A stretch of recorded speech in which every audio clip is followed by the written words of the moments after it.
It's Ronald Polius. 2023, I was a school bus driver. In 24, I became a high school teacher. And the third quarter of 2024, I got full time into real estate, doing exactly what I did on this deal. I want to take you through it, show you how I got $6,210.31 tax free. Now, this is something you could replicate. Results may vary, but I want you to know that I took very easy steps to get this deal to the finish line. Let's do a walkthrough. I got this lead from the county. A lot of people like to ask me, where do you find your leads? What do you do with your leads? Yada, yada, yada, yada. I get my leads from the county. I spend $0 on marketing. I go to the county and I go on, this is all online.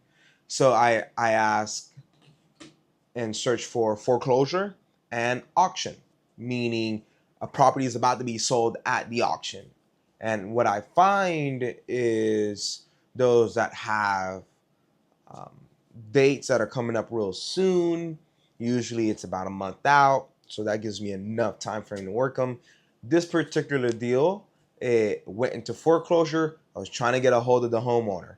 Kept leaving sticky notes, paper plates here, there, and never could get a hold of them. Turned out they lived across the street. I didn't even know that. This was their second property. They lived across the street, and this one property was just kept as storage, just a bunch of things in there. Didn't really live there.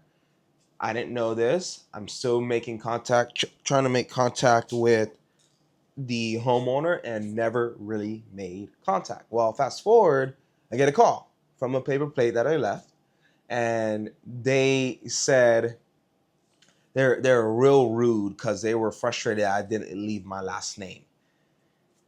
I don't leave my last name on my sticky notes and my paper plates. I just put, hey, I'm here to help, stop the foreclosure, name, Ronald, number.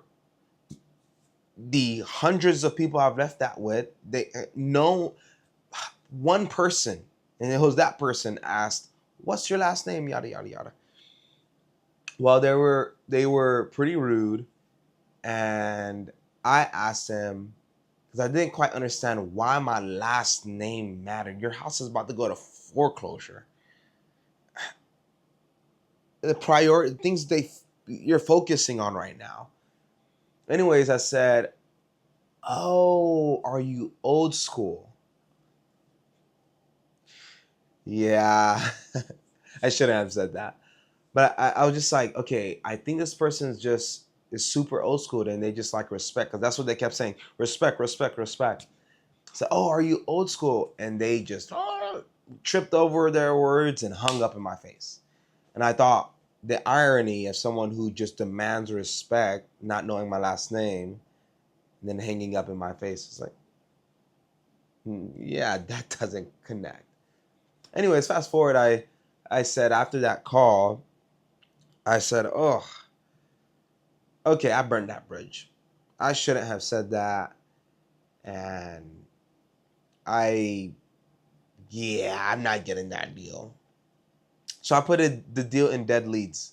It was like, okay, it's dead. Well, I took it out of dead leads and said, you know what? Let me just put it in long-term follow-up. Let me just keep an eye out on the foreclosure to see when that auction date comes out. Guess what? Auction date comes out. And I said, okay, they've not figured it out. They were hooping and hollering about my last name and stuff, but the reality is foreclosure is a symptom. Whatever the problem is, they've not figured it out. So I showed up again. I left my name. I think this time I put my last name on there. And guess what? I got a call. We then set an appointment, had a 4-hour conversation. It was long. I think it actually was a 2-hour conversation. And I ran into that same smoke screen. I don't want to sell my house. It's like, okay, well, your auction's in 2 weeks. I don't I don't know if you had many choices at this point. We conversate, and they drafted up this whole plan to keep the property. This was a retired person, so they're gonna get back and work out the details and work and get 2 jobs and do this and do this and do that. It's like, okay. And I started asking implication questions. What happens if you don't get a job? What happens if you hurt yourself? What happens if you don't make as much as you expect? I'm asking implication questions and I ask problem questions. What's your greatest hurdle? They're retired. I found out, remember I gave you a peek earlier, they're living in another property and they're barely keeping up with that one. In fact, they don't even have insurance on that one, and the right side of the property is flooded. It's duplex. So I'm extracting all of these okay. So you have a property you're barely keeping up with. One you've not kept up with at all because it's going to foreclosure. You want to keep this one, but the one you're living in right now is currently giving you problems. Okay. Okay. And they started to put the puzzle pieces together, and they started to realize, okay, it might not be feasible for them to keep this. Fast forward, we went on, and they felt they needed another person, another opinion they trusted and appreciated in the conversation. So we did. We did another conversation that same evening because that foreclosure. Yeah, I'm wrong. It wasn't 2 weeks. The foreclosure was happening the next week. That's why, yeah, we met Saturday morning and again Saturday afternoon, and that was my whole day. I didn't door knock anything else. That was my day because the auction was happening next week. Fast forward, we're there, and you know what? Both of them were yellow personality. So I'm getting into objections. I'm getting into negotiations. I'm still processing if this lead, who initially was not a lead because she said, I don't want to sell my house. Well, I worked and asked the right questions, pushed on the right pain points, and it became an opportunity. She wanted to see what it looked like to sell the house, and that's why we had a meeting later in the day with the friend. And this is where we're going over negotiations and objections. And this conversation took 3 to 4 hours. There were yellow personalities, and they were converging. Every single question I asked, I heard 30 minutes of why they made this decision, why she bought the house in the first place, and how her mom lived to this age, and her this yellow personalities just talk and talk and talk and talk. And there's a way to move them along, but I realized, I said, I need to let these people just talk because they need to feel heard. They need to feel heard and feel understood. So we had these conversations, had these conversations. It came to the point where, because I realized immediately that she's leaning on him, this male figure that's a friend and that she trusts. She's leaning on him to help her make the decision. So immediately I changed my focus on winning him over and having questions asked towards him. And he quickly concluded that, yeah, it's not going to be feasible if both of these properties are still under her care. She doesn't have the funds. And so I asked a need payoff question. I said, what would it look like if you got some proceeds from this house that you would sell to me, and you use the proceeds to renovate the other side of this duplex you're living in? Your side is taken care of and brought up to date. This other side is renovated, and now you can lease it. You get rid of one headache property, you fix this headache property, and now you don't even have to worry about working. Your house is paid off. The other half of your house is generating income. what would that look like? They said, oh, yeah, I guess we didn't think about it like that. That's why I'm in the room. Guys, that's why you're in the room. You're in the room to show them possibilities when they can only see this wall before them. You're here to help them get over the hurdle and see what is on the other side. You're there to help them see the consequences, foreclosure that stays on your record for 7 years, loss of the property, several other headaches. You're there to help them see the pain, but you're also there to help them see the upside of working with you, of going forward with you. Oh, yeah, yeah. Okay, so if I could get this money, I could, Because you know what happened? We got under contract. I'll let you know how I got into under contract and all that. But we got under contract, and we ended up, or we're heading towards closing, and we're in the background process is happening, and I get a text like, "Oh, I fell and I hurt myself." Like, and that just reinforced in their head, like, yeah, if I tried to save this property and not sell the house, I would have been in big trouble. And so you're not just fabricating things and making them think the whole world is going to end and this house is about to be condemned, and like, no. We're not using scare tactics. We're not using things to make them go insane. We're asking genuine questions about things that can actually happen and will happen when you're asking implication questions. And then on the need payoff questions, the same thing. So we were negotiating, and we were coming towards the number part and the offer part, and they weren't giving numbers. And I wasn't either. I did some quick underwriting. So I used an ARV times 70% minus repairs. MAO equals maximal allowable offer. ARV is after repair value, meaning what I think this property will be worth once it's all fixed up that I could sell it for on the market. This number is important for you when you're selling, and it's also important for if you're keeping it as a rental, like I did in this case. So 180 times 70% minus 45K equals 81,000. Okay? So I was expecting a 45K rehab, and I got a new roof on this. I got a new AC condenser, flooring, did some painting, and I ended up converting the garage. Here's if you've done renovations, you're doing the numbers, and that's high.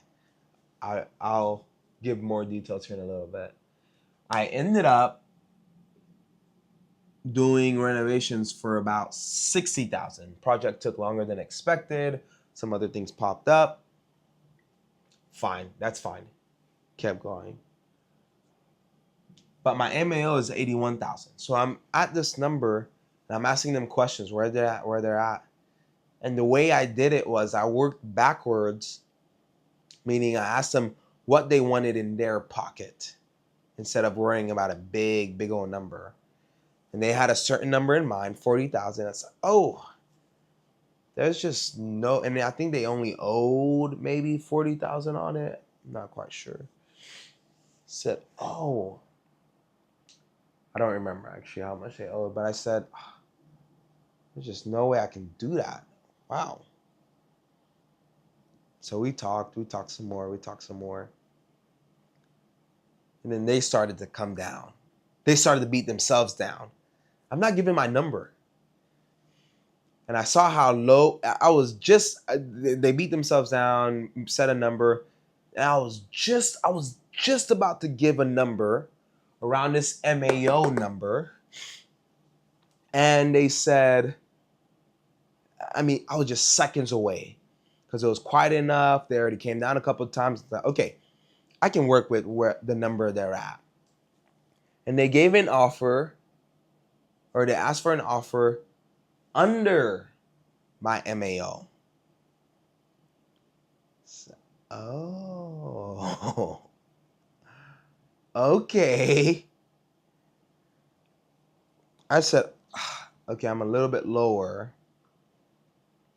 because there are a lot of things unexpected on this. I said, okay, what's the best you can do? We compromised, guys, and I got it under contract. This is a contract price.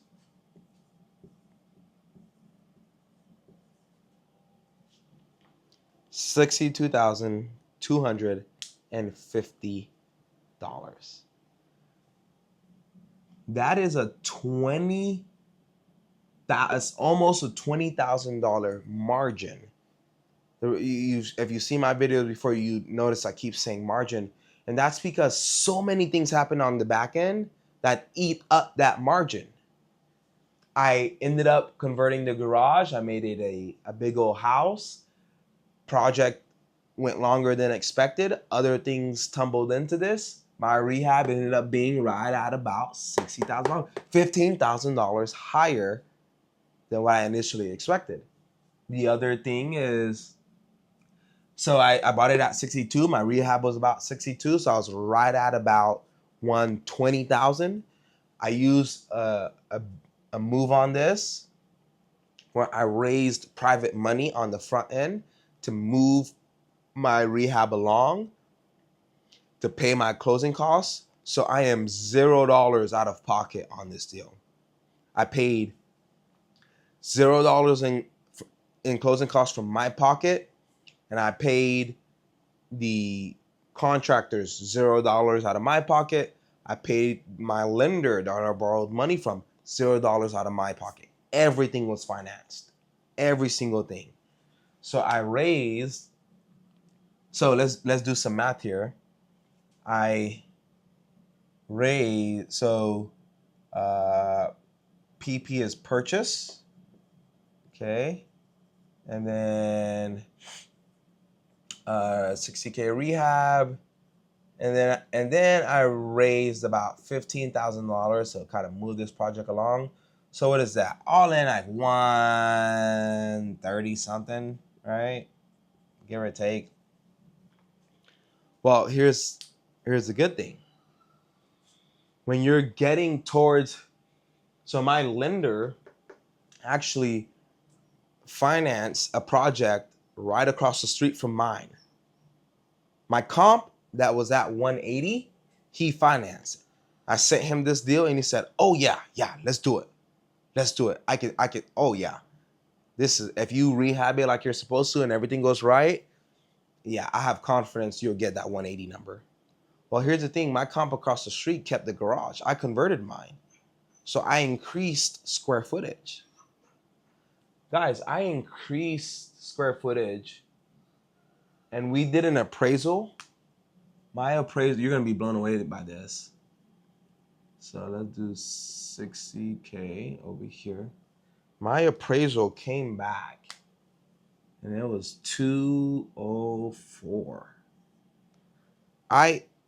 I did what was called a value add on this, and this is what you want to keep an eye on.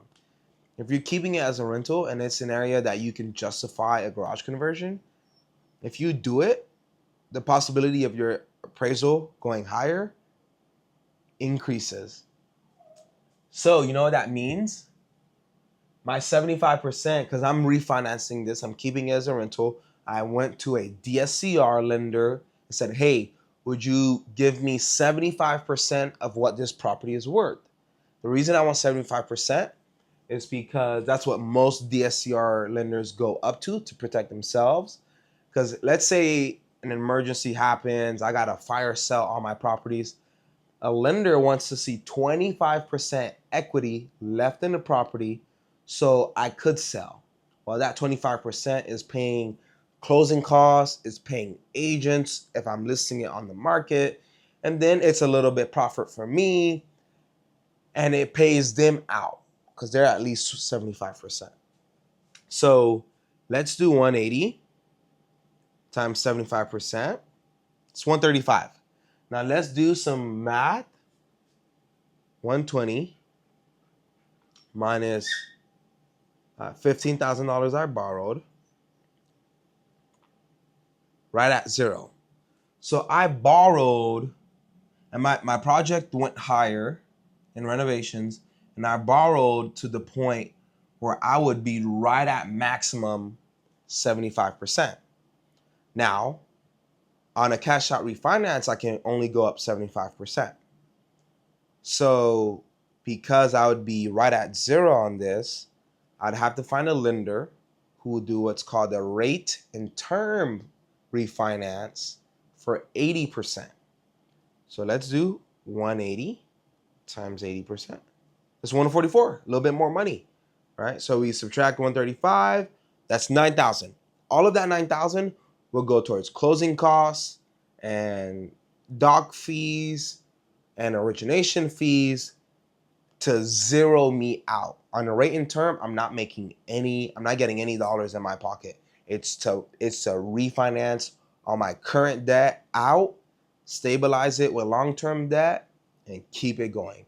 Rate and term is a little bit cheaper also for the long term, depending on what strategy you're trying to do. Okay. So I could have rate and term this and be $0 out of my pocket with just a higher interest rate. Okay, are you sticking with me? But because of my value add, increasing this from 180 to 204, which is a 24,000 increase, that changes my 75% cash out refinance. So let's do the math on that. Times 75%, 153 minus 135, which is my 120 that I borrowed for purchase and rehab, minus my $15,000 I borrowed, 18,000. Okay, 18,000. And then I ended up paying a bunch of people, paid some extra in fees because I took a lower prepayment penalty, and etc., etc., etc., to the point where I walked away with here I actually have my settlement charge. So let's see. So this is it. There goes my lender I use. This was my private money lender. So paid him. I borrowed 15,000 and I paid him. He got a $2,000 return, and then in a couple months. So yeah, this is what I had to pay. Title fees and all that are on this. Yep, title fees are on this side. So see a bunch of fees. I use Oklahoma City Abstract and Title Company, but you can see this hopefully. Loan origination fee, processing fee, valuation costs. They get you with all these fees. Hazard insurance. That's yeah, definitely getting that. Settlement, closing costs. Boom, boom, boom, boom, boom, boom, boom, boom, boom. Recording the mortgage, etc. Settled to about 8,000. And then they zeroed it out.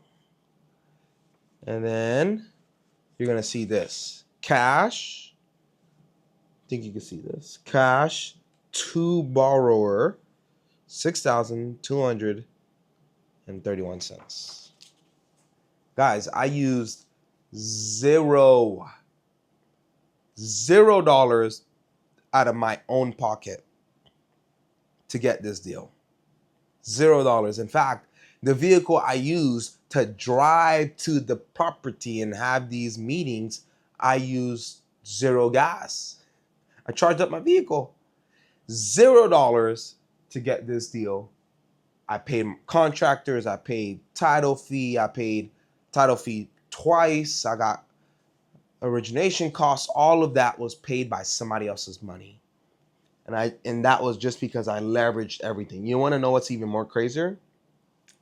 This was the first rental I purchased. And I did not have more than $5,000 in the bank. I didn't have more than $5,000 saved up. Isn't that crazy? I didn't have more than 5,000 saved up for an emergency like this. Isn't that crazy? I was buying an asset that needed a full renovation, and I did not have anything saved up to take this down. And I didn't use any dollars of mine to purchase it. Your results may vary. Things may be different for you when you attempt to do this, but all I'm trying to communicate is what helped me big time was the skill that I cultivated, which was negotiations. I was able to get this so deep that even when things went higher, I still had margin. That even if my appraiser came back and said for some reason, yeah, you added more square footage and you added 2 extra bedrooms, but we're not gonna give you an increase in value cost. Even if he said that, I still would have been $0 out of this deal, losing no money.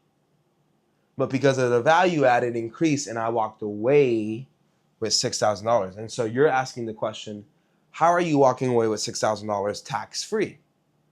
The reason it is tax free, now talk to your CPA and just verify this.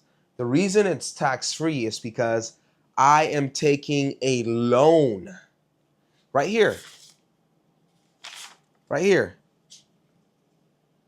Principal amount of new loan, $153,000. Principal amount of new loan, $153,000. I am getting a loan that is debt to stabilize this property, and because it's a cash out refinance, whatever is left after the debt is paid, the previous debt is paid, I keep in my pocket. From what I understand, from what smart CPAs have told me, and my CPA that I work with now, is that is not taxable. That's not a taxable event because it's not income, it's debt. And the IRS does not tax debt. For the longest time, I just couldn't understand it, but it clicked when I realized this is how a bunch of people get rental properties. They buy at a discount using negotiation skills they've cultivated, and then they renovate it, they force value, they add value, get it appraised higher, do a cash out refinance, and they walk away with $6,000, $5,000, $10,000, and they just rinse and repeat. You do this 10 times in 1 year, guys, that's $60,000 in tax-free money. And guess what? I could live on this. I could use it to buy another house. I could just leave it in the savings account. So if something happens to this specific property, it finances its own repairs. Like this asset paid for itself in every single way. So if you're thinking to yourself, man, I don't even know where to find a lead or a deal, foreclosure deals. There are people in need of help all the time. Man, I don't know if a lender will lend on it. If it's a deal, money will come. If money hasn't come and you have something, it's probably not a deal. My lender saw the comp across the street and realized he was the one that financed that one. So he said, oh yeah, I'll finance yours too. And then I forced a value. I had good contractors I could trust and that worked with me. They helped bring the quality to where I needed it above and beyond other things in the area. And when it was appraised, the appraiser will say, yeah, this is worth more than 24,000. Let's do it. Increase it. And I walked away with that. If you could start getting deals like this, here's the other cool thing. Because I got it so deep, I had different exit strategies. So let's just do the 180 number times 75% minus a 45K rehab. If I wanted to, I could have said, you know what? I need some cash. I'm just going to get rid of this and sell it to somebody else. Another fix and flipper, another buy and holder would have purchased it for that amount, and I could have made 27K and just walked away. It would have been an active income, but I could have just walked away, make 20 grand, and go on to the next deal. What I'm trying to communicate is when you buy deep enough, you contract below your MAO, you contract below 70% minus repairs, you get more exit strategies, you get control of a deal, and you can do anything you want with it. And if you keep it, you benefit on the back end, holding an asset and walking away with cash if things work out like it did in this scenario. And so if you're looking for your first deal, stay tuned on this channel and keep watching my Instagram. I'm always posting stuff about what I'm doing, giving tips and tricks that you can use to get your deal. And then your first deal, and if you are already getting deals and you don't want to do more volume, this was a several month rehab, and those rehabs take a toll on you. You're driving by the project, you're making sure contractors are doing their job, you're making sure things are moving along, etc. So it's a mess. But if you could do the same amount of deals and make more money, how different would that change for your business? How much revenue would that increase for you?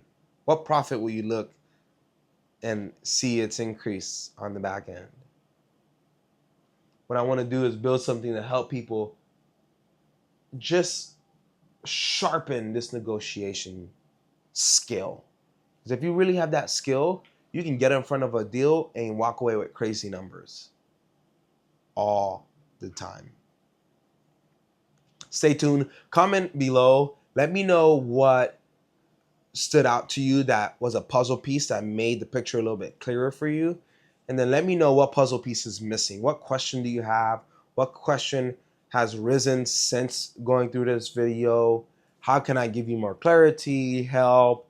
And DM me. I'm always messaging people back on Instagram and giving them free value to help them progress. So Ronald Paulius on Instagram. Thanks for checking out this video. Stay tuned for the next one.